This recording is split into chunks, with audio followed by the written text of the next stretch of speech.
नमस्कार, आप देख रहे हैं दी कंटाप। मैं हूं प्रफुल्ल। आर्यन खान का ड्रग्स केस, मानिए यूपीएससी का एग्जाम हो गया हो। जैसे कि यूपीएससी का छात्र होता है, उसके लिए उसका एग्जाम जितना कठिन होता है ना वो क्रैक कर पाता है ना तैयारी छोड़ पाता है। सेम वही हाल यहाँ हुआ है।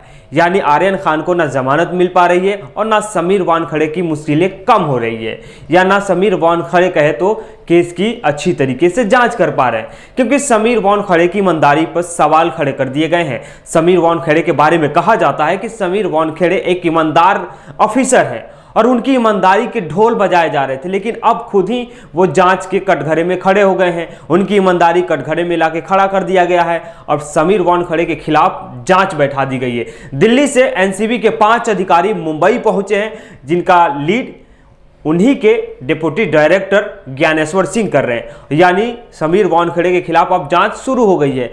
यह भी कहा जा रहा है कि समीर वानखेड़े की मुश्किलें दिन प्रतिदिन तो बढ़ती ही जा रही है, अब उनको आर्यन खान ड्रग्स केस से हटाया जाएगा।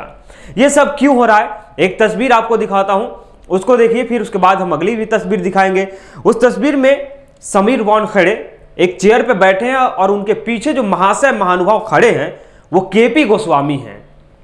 केपी गोस्वामी कौन है, आपको बाकायदा मालूम होगा कि केपी गोस्वामी वही है जो क्रूज पे जिस समय रेड डाली गई उस समय भी वो सक्रिय थे, और उनकी सक्रियता का इस कदर सारी चीजें सामने आया है कि वो लगातार इस केस में कुछ ना कुछ उनके हवाले से या कुछ ना कुछ उनके प्रति आरोप लगते आ रहे हैं। उनका जो बॉडीगार्ड है प्रभाकर सैल ने कई खुलासे किया कि समीर वानखेड़े और प्रभाकर सैल के बीच और एक डिसूजा के बीच में 18 करोड़ रुपए के डील की बात हुई थी, जिनमें से 8 करोड़ रुपए किसको देना था, समीर वानखेड़े को। तो उस तस्वीर में आप देखिए कि समीर वानखेड़े के पीछे केपी गोस्वामी सक्रिय दिख रहे हैं। यह रेड से पहले की तस्वीर है। यह तमाम तरह के खुलासे होने के बाद एक और चौंकाने वाली बात आ गई है सामने, क्योंकि नवाब मलिक और महाराष्ट्र सरकार में मंत्री हैं और एनसीबी के जोनल डायरेक्टर समीर वानखेड़े, इन दोनों के बीच जो आरोप प्रत्यारोप है वो तेज हो गया है। यानी अब समीर वानखेड़े को कहे फंसाने के लिए या उनके झूठ का पर्दाफाश करने के लिए नवाब मलिक लगातार नए नए खुलासे कर रहे हैं। अब एक और चौंकाने वाली खबर आ रही है कि नवाब मलिक ने एक चिट्ठी शेयर किया है। कहा जा रहा है कि यह चिट्ठी बम है, और चिट्ठी में उन्होंने लिखा है कि यह चिट्ठी एक गुमनाम अधिकारी ने लिखा है कि इस चिट्ठी में समीर वानखेड़े को 26 ऐसे मामले में बताया जा रहा है कि उनके हाथ है और उन्होंने इन मामले में बहुत बड़ा घपला यानी घोटाला किया है। खैर, हम उसको आपको पढ़ के सुना रहा हूं। ये नवाब मलिक जो महाराष्ट्र सरकार में मंत्री हैं, उन्होंने कहा कि समीर वानखेड़े के खिलाफ एक नया जो ये कह सकते हैं प्रमाण हमारे सामने आया है। इसमें उन्होंने कहा कि ये 26 अक्टूबर की सुबह एनसीबी नेता नवाब मलिक ये चिट्ठी पोस्ट करते हैं, जिसमें 4 पेज में चिट्ठी लिखी गई है समीर वानखेड़े के खिलाफ। इसमें तमाम आरोप लगाए गए हैं और चिट्ठी शेयर करते हुए नवाब मलिक लिखा कि ये उस लेटर का कंटेंट है जो मुझे अनाम एनसीबी अधिकारी ने लिखी है। एक जिम्मेदार नागरिक की तरह मैं इस चिट्ठी को डायरेक्टर जनरल नारकोटिक्स को भेज रहा हूं। मेरी उनसे गुजारिश है कि वो लेटर को समीर वानखेड़े के खिलाफ हो रही जांच में शामिल करें, क्योंकि इसमें 26 ऐसे मामले हैं जिसमें समीर वानखेड़े की मुश्किलें और बढ़ सकती है। यानी समीर वानखेड़े तो इधर 18 करोड़ मामले में फंसे ही फंसे हैं, उसके बाद इनकी और मुश्किलें बढ़ने के आसार नजर आ रहे हैं, क्योंकि ऐसा इसमें खुलासा होने वाला है। खैर, इसमें पढ़ के बता रहा हूं कि चिट्ठी में लिखा क्या है। इसमें लिखा है कि ये नवाब मलिक को संबोधित करते हुए लिखा जा रहा है कि इसमें एक्टर सुशांत सिंह राजपूत की मौत के बाद एक पूरा घटनाक्रम चलाया गया, बताया गया।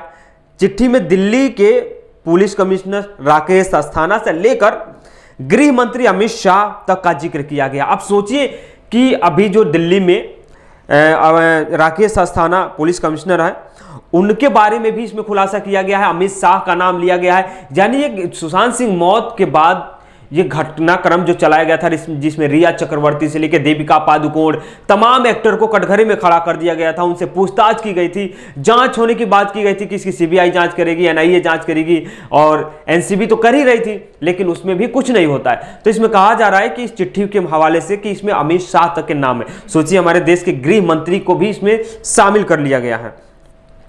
लिखा है कि मैं नारकोटिक्स कंट्रोल ब्यूरो का एक कर्मचारी हूं, जिसने चिट्ठी लिखा है। पिछले 2 वर्षों से मुंबई कार्यालय में कार्यरत हूं। पिछले 1 वर्ष यानी पिछले वर्ष से जब एनसीबी को सुशांत सिंह राजपूत मामले में ड्रग्स एंगल से जांच सौंपी गई थी, तब गत महानिदेशक राकेश अस्थाना ने एसआईटी का गठन किया था। इससे पहले एनसीबी के जो डायरेक्टर थे वो राकेश अस्थाना थे। एसआईटी का गठन किया गया था, उसमें अपने चेले कमलप्रीत सिंह मल्होत्रा को प्रभारी बनाया गया था, यानी भाई भतीजावाद। साथ में director of revenue intelligence DRI Mumbai में काम कर रहे समीर वानखेड़े को भी लाया गया, यानी वो जांच में समीर वानखेड़े को भी लाया गया, जबकि ये डीआरआई में काम कर रहे थे। उसमें गृह मंत्री अमित शाह के कहने पर एनसीबी मुंबई के जोनल डायरेक्टर के पद पर ज्वाइन कराया गया। अब सोचिए तार कैसे कैसे जुड़ रहे हैं समीर वानखेड़े और भारतीय जनता पार्टी के नेता। इससे पहले भी गुंसाली की बात आ रही थी कि भारतीय जनता पार्टी के तमाम नेताओं के साथ उनके फोटो शेयर हैं, और उसके बाद में केपी गोस्वामी भी उनके साथ। ये तमाम तरह के खुलासे नए नए हर रोज हो रहे हैं आर्यन खान के मामले में। उसके बाद लिखा है कि जोनल डायरेक्टर के पोस्ट पे ज्वाइन करवाया गया राकेश अस्थाना, जो सबको मालूम है कि कितने ईमानदार अफसर हैं, तंज है। उन्होंने समीर वानखेड़े के और केपीएस मल्होत्रा को साम दाम दंड और अन्य तरीके का मतलब भेद बताया कि किसी भी तरीके से बॉलीवुड के कलाकारों को ड्रग्स में या ड्रग्स केस में, ड्रग्स मामले में फंसाकर उन पर केस बनाने का आदेश दिया गया। केपीएस मल्होत्रा और समीर वानखेड़े ने इन कलाकारों से करोड़ों रुपए की डिमांड की और करोड़ों रुपए की उगाही करके राकेश अस्थाना को भी इसमें हिस्सा दिया गया। ये खुलासा हुआ है। अब सोचिए, इस चिट्ठी को आप देख रहे हैं स्क्रीन पे, मैं आपको चिट्ठी दिखा रहा हूं, 4 पेज में है, लेकिन 2 पेज आपके सामने दिखा रहा है कि इसमें एक एनसीबी में कार्यरत एक कर्मचारी चिट्ठी लिख रहा है, अनाम नाम से लिख रहा है, यानी इसमें किसी का नाम नहीं दिया गया है। तो आर्यन खान केस का जो मामला है दिन प्रतिदिन एक पेचीदा होता जा रहा है, या यूं कहें कि लैला मजनू के प्यार की तरह हो रहा है कि ना लैला मिल रही है मजनू को, ना मजनू मिल रहा है लैला को। यानी राकेश अस्थाना तो चले गए, अब समीर वानखेड़े को क्या चाहिए जो उनको नहीं मिल रहा है? वही आर्यन खान को जमानत नहीं मिल रही है। डेली आप सुन रहे होंगे कि आज जमानत याचिका पर सुनवाई है, आज भी होने वाली है। आर्यन खान की बेली पे आज भी सुनवाई होने वाली है। आप देखते हैं आर्यन खान को आज भी जमानत मिलती है नहीं मिलती है। लेकिन उससे पहले नवाब मलिक लगातार इसमें कई खुलासे कर रहे हैं। उसमें अब अमित मालवीय भारतीय जनता पार्टी के नेता हैं, उन्होंने नवाब मलिक को टारगेट करके कहा है कि नवाब मलिक जो खुलासे कर रहे हैं वो कहीं ना कहीं आपसी खुन्नस निकाल रहे हैं, क्योंकि नवाब मलिक लगातार सवाल खड़े कर रहे हैं। तो ये रहा इस चिट्ठी में, और उसमें किसको किसको फंसाया गया था मैंने कुछ लोगों का नाम ले लिया है। उसमें श्रद्धा कपूर है, करिश्मा कपूर है, दीपिका पादुकोण है, उसमें रकुल प्रीत है, सारा अली खान है, भारती सिंह है। ये तमाम एक्टर एक्ट्रेस जो है वो पिछली बार सुशांत सिंह केस के बाद इन लोगों को लपेटे में लिया गया था, लेकिन उसका कुछ परिणाम नहीं निकला।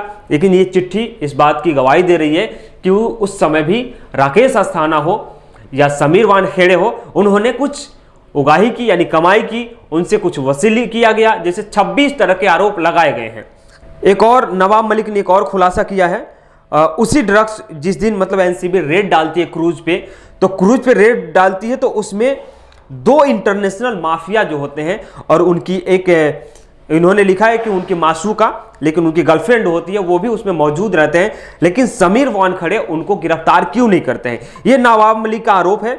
और उन्होंने कहा कि जबकि जो एक दाढ़ी वाला व्यक्ति होता है उसकी जो माशूका होती है वो बंदूक के साथ यानी वहां पे बंदूक लिए खड़ी होती है, जबकि वो उस पार्टी का ऑर्गेनाइजर भी होती है, तो उसको आखिर समीर वानखेड़े ने क्यों नहीं गिरफ्तार किया?